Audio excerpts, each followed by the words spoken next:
Dihan ngayon sini nga video, tututdoan ko kam kung paano pagdunganon ang pagiging gwapo nga ang paglalaba.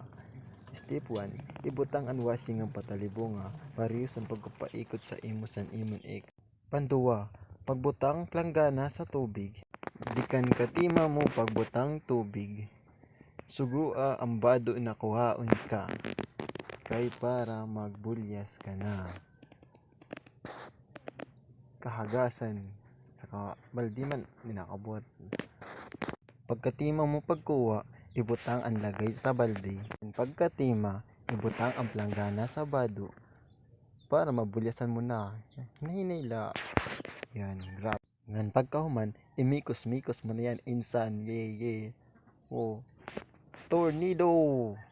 Wow, grabe ka na, insan. Grabe, napaka-handsome mo habang naglalaba. Yan, grabe. Ang pogi mo talaga. Anong gamit mong sabon? Para kang naka-pride. Sige. Yan, grabe ka na talaga. Napaka-angas mo. Ngan katima mo pamulyas, itakbo ang lagay sa tubig.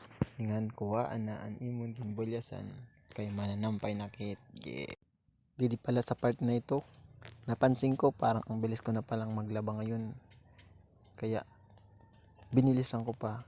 Dali-dali kong kinuha yung bado at inilagay sa sampayan. Grabe oh. Yan. Please.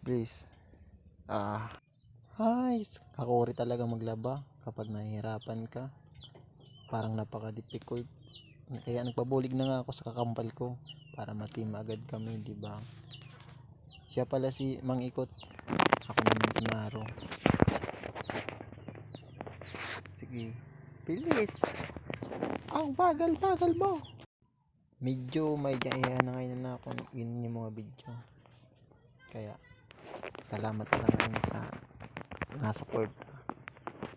Ngan, welcome sa akong live. Yeah, sa wakas di man naghihapon.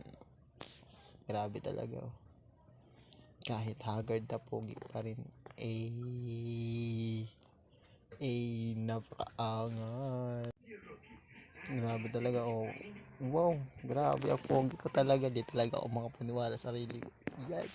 Wow.